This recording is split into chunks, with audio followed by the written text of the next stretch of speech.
Hi guys, it's me, CHD, and welcome to another episode of the podcast where today we are reviewing the penultimate Grand Prix of 2024, the Qatar Grand Prix, and going through everything that happened in yesterday's race. A race that did not deliver on what we were hoping. I mean, yeah, the last 20 laps or so were a bit crazy with, Lando having his penalty, loads of penalties for drivers, a couple surprising results in there, even though they necessarily weren't gained through overtaking, was more just, gaining from other people's penalties and punctures and stuff like that.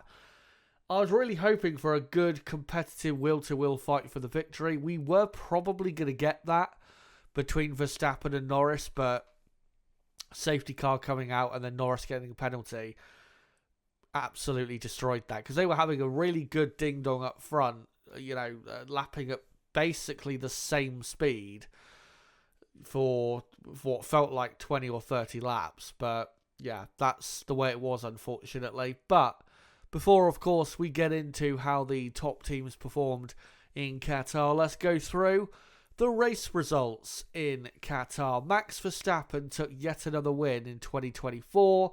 Fantastic win from him, and a perfect race, really, from him as well.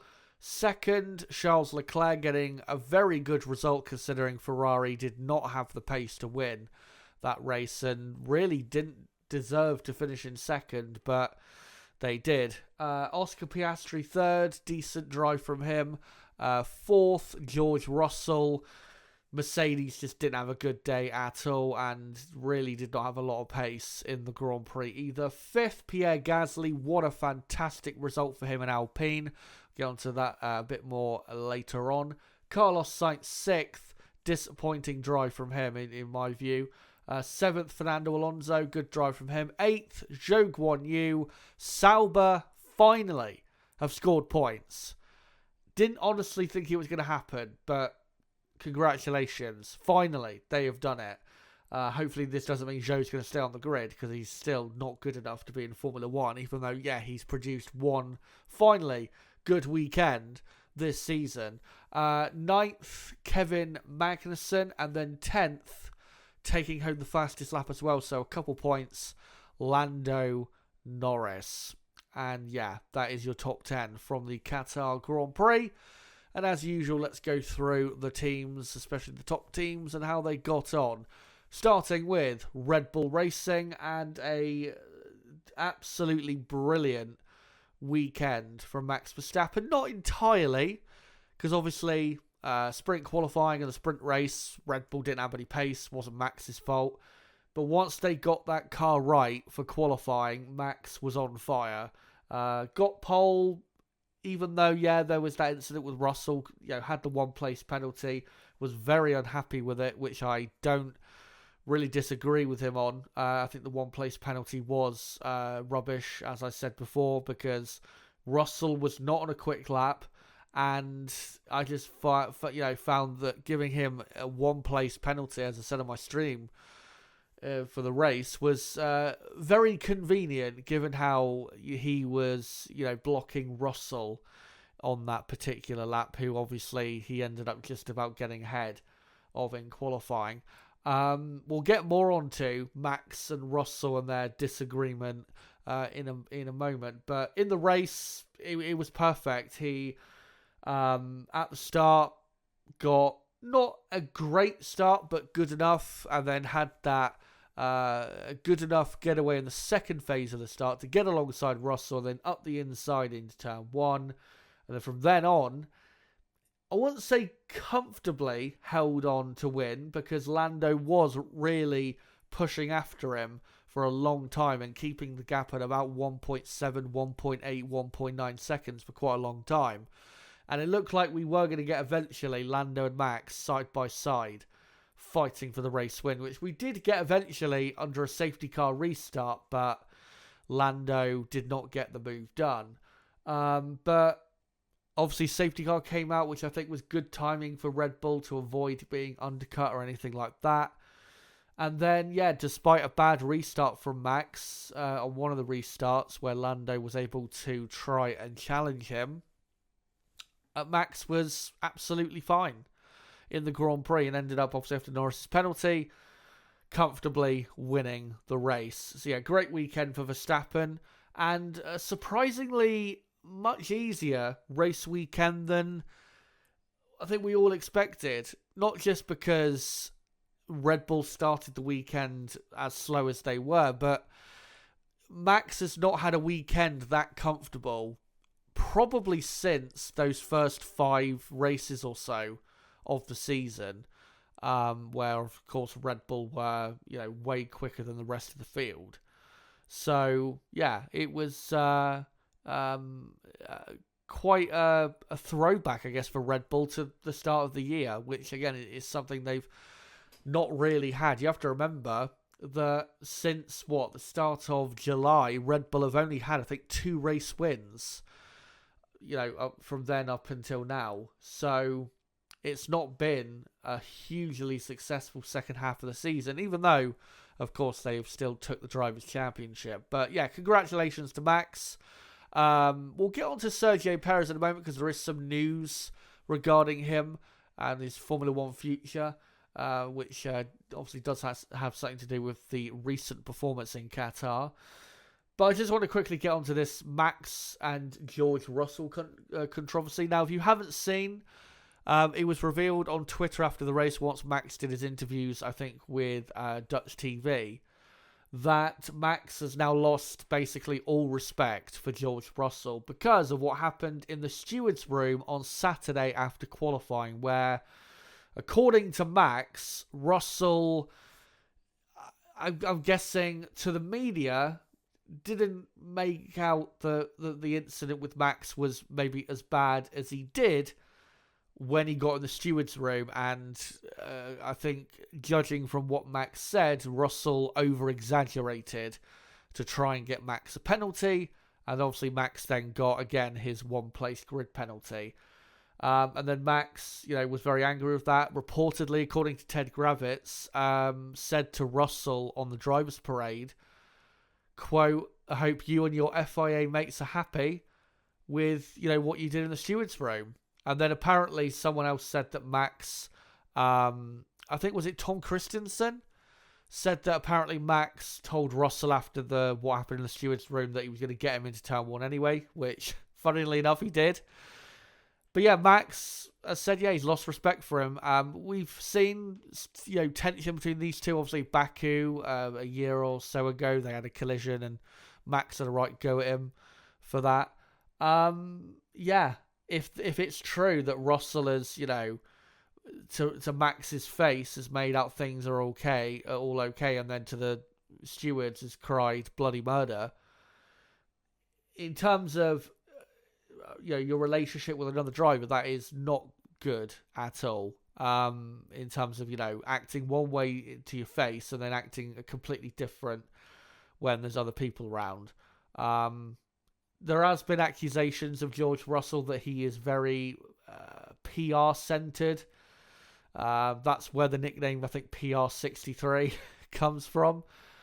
I will admit, as a person, I am not the biggest fan of George Russell in terms of the things he said and just the way he carries himself, just from what I've seen. Obviously, I've never met the guy, but yeah, I'm not the biggest fan of him as a person. I am a fan of him as a driver. I think he's a very good driver, and I think, this season, Russell has been very, very good. And I really hope in the future, maybe even next season, we can get a championship battle with Max Verstappen and George Russell. Because George Russell is definitely, I think, would be a stronger contender to Max's championship reign than Lando Norris, and maybe even, say, Leclerc even.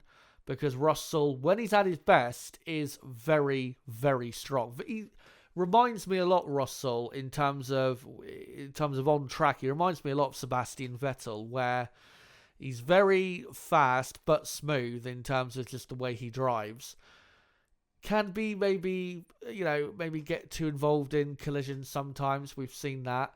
But also, when he has got that pace to be, winning Grand Prix and getting pole positions, very similar he is to Vettel when it comes to executing pole position and then winning the race. He's got that very similar mentality, I think, to Vettel, but the difference is obviously Vettel in his first few years in Formula 1 had a championship winning car in the Red Bull that he was able then to go and start winning championships. Russell has not had that so far. So yeah, I really hope we get to see Russell in a championship winning car next year or the year after, because he is a very, very good driver, and I would be very interested to see how he would get on against Max Verstappen. And like I said, I think would be a tougher challenge for Max than Lando has been in 2024 and just in general.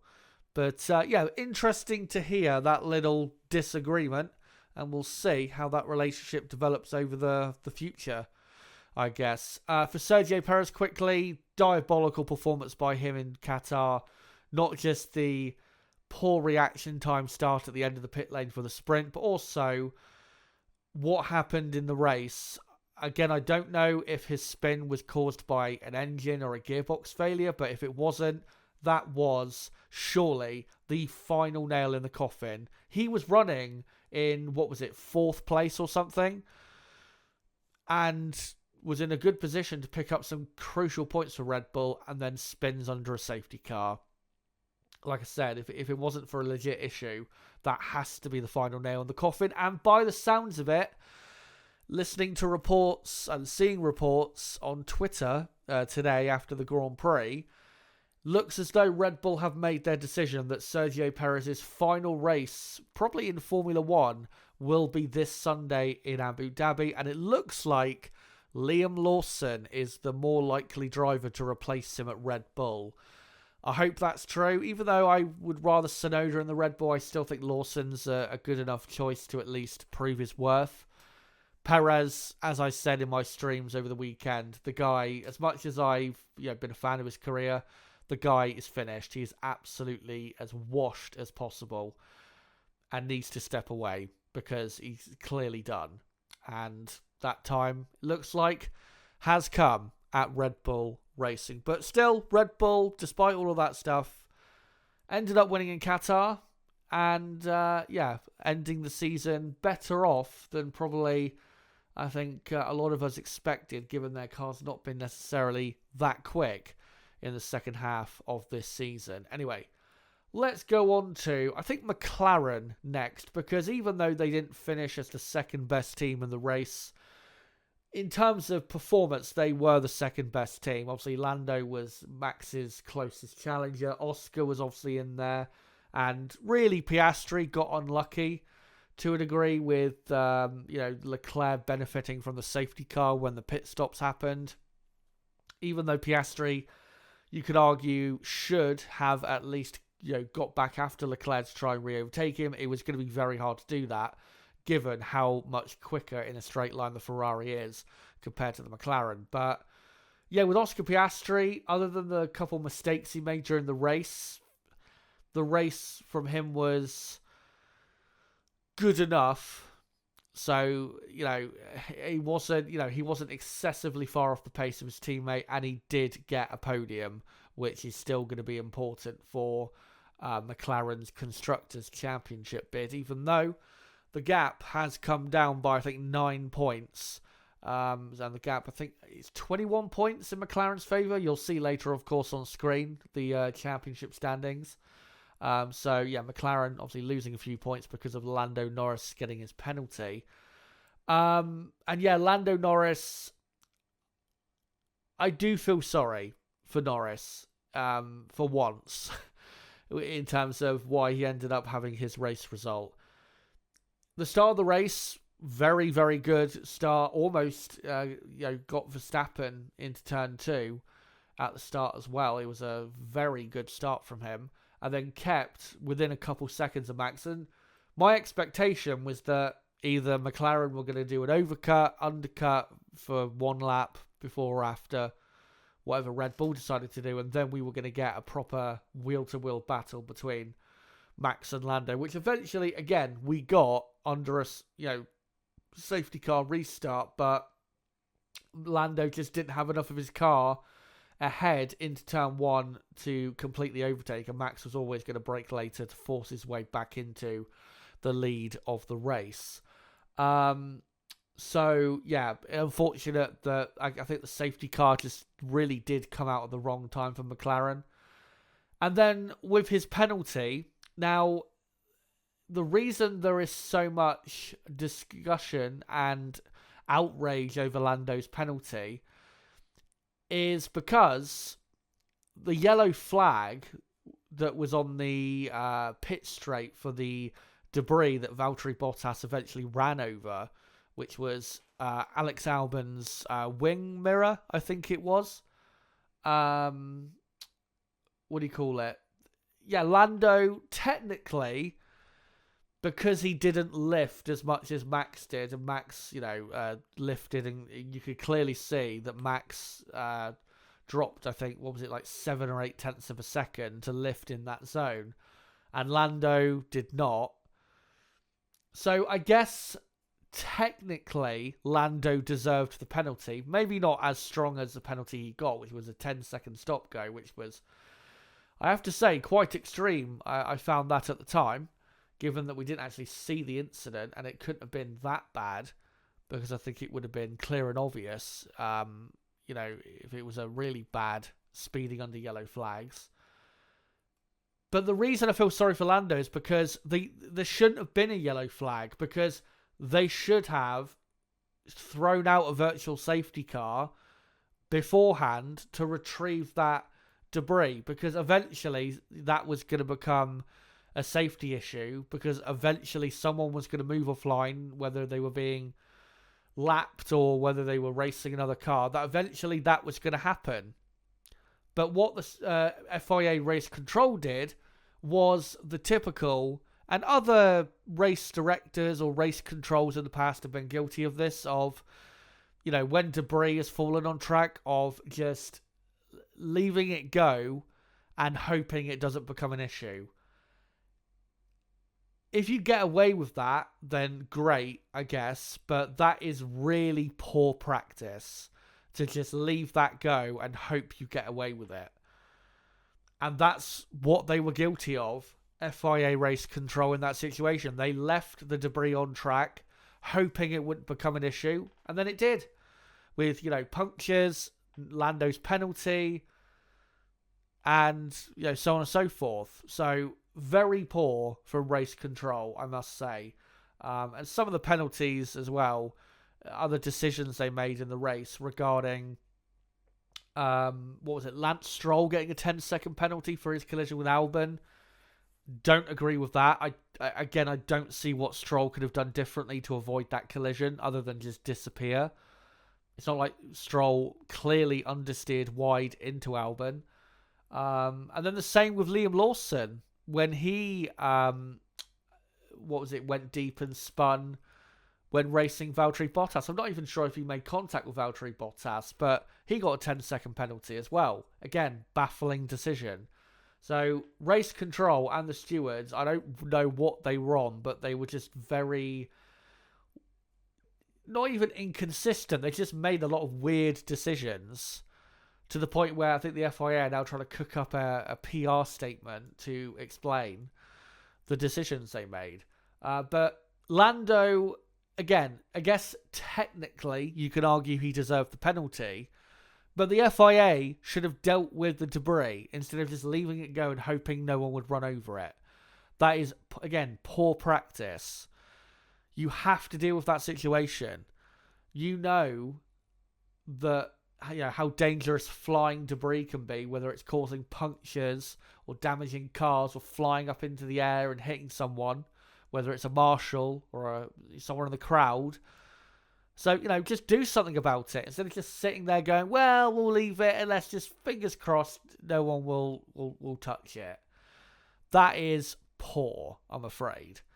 But again, Lando got the penalty, came back through, got P10, got a couple points, but he was robbed, really, of second place because of the FIA not doing their job previously to remove the debris. So, shame for him and shame for McLaren, because if they had finished second and fourth, that would have been 30 points, and Ferrari would have ended up with what? 21 points. That would have been a gain of 9 points. McLaren would have essentially had the constructors wrapped up. But now going into the final race, even though, yes, they've got a 21 point, I believe, advantage, McLaren, over Ferrari, we've seen crazier things happen in the final race to swing, championship battles. So we will find out. But theoretically, McLaren should win the Constructors' Championship this Sunday in Abu Dhabi, because that track, I think, at least in qualifying, should suit McLaren more than Ferrari. And then, obviously depends where Ferrari are on the grid, but, McLaren would have to have another disaster like they had with Norris getting that penalty to give Ferrari a proper good chance to overturn the 21-point deficit. So McLaren, I still think, will win the Constructors, but yeah, that's just unfortunate the way things played out there with Norris and that penalty. We'll go on to Ferrari briefly. There's not much to say about them. They just weren't that quick. They were only really quick enough to contend for the podium, which they got, and actually got a better result than really they should have got, with Leclerc finishing second. So good drive from him, doing the best he could do, really. So I don't think you can really ask any more of the Monegasque driver. For Carlos Sainz, though, you can absolutely demand more of him. Not being able to pass Pierre Gasly, despite the Ferrari being in the race. Ferrari were, probably about a second per lap quicker in clear air. That should have been enough of an advantage for Carlos to overtake. I don't think there's any excuse there. And, if he gets those extra couple points, you don't know. Maybe those extra couple points could have been the difference between Ferrari winning the Constructors' Championship. So, yeah, not good enough from Carlos Sainz, I'm afraid. Which is surprising to say, because he's been pretty good in most of the last few races. But yeah, just wasn't at it in the race yesterday. Yeah, Ferrari still got a chance at the Constructors' Championship. In Abu Dhabi, I actually think they will be quick. Not sure how quick. I'm not saying they'll have the best car. I don't think they'll have the best car in qualifying.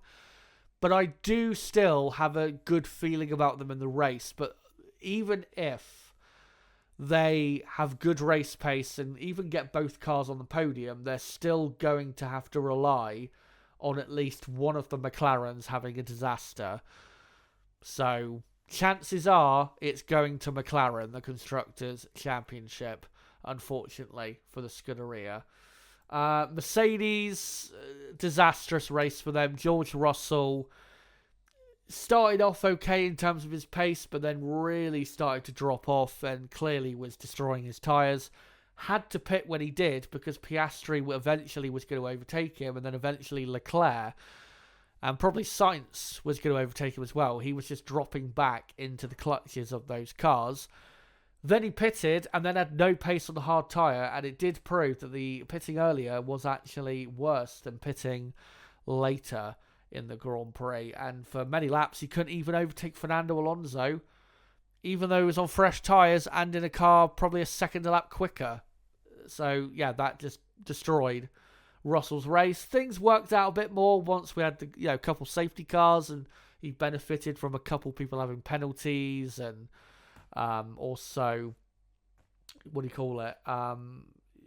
People having punctures and stuff like that. But fourth place, really is not exactly what Mercedes were hoping for. Going into the race, I think Mercedes were hoping they could win the Qatar Grand Prix, but it just fell apart for them. Lewis Hamilton had an absolute disaster, which was not entirely of his own making. Yeah, his pace was off, but the car also, handling-wise, just wasn't there. Wasn't good. Lots of weird snaps of oversteer at unusual places for him. He even said the car started turning by itself, and then he had a puncture, then got a penalty for speeding in the pit lane, and even defied his team in retiring the car.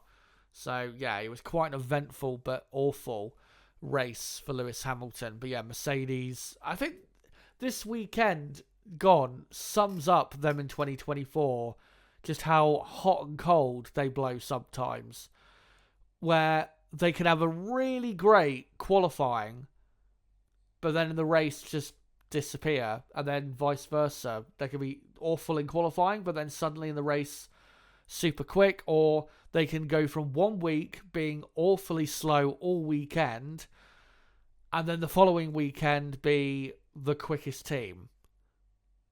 I mean, look at Brazil, for example. I know Russell was leading the race for quite a bit, but that was really because of the wet conditions, which I think helped Mercedes to a degree. But in the dry, in Brazil, Mercedes were not good. They were pretty poor, actually.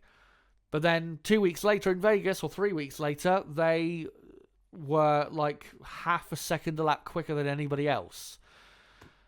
That's one thing they've got to fix next year, is be more consistent with that, because you can't be turning up to race weekends just not knowing what's going to happen, even from session to session, as I said in my stream yesterday. So yeah, Mercedes, poor race for them. Again, congratulations to Pierre Gasly getting 5th in the Alpine. Alpine now, I think, 5 points clear of Haas for 6th in the championship. And Alpine, unless they have a disaster in the final race, then I think Alpine should finish 6th in the championship. Also, news has been announced regarding Alpine. Esteban Ocon in Qatar, that was his final race as an Alpine driver. He will be replaced in Abu Dhabi by Jack Doohan.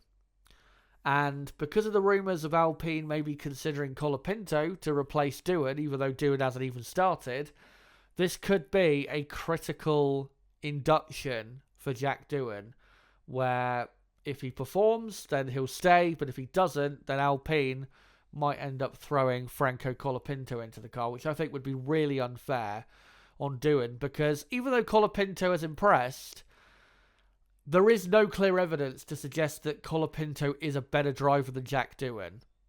There isn't.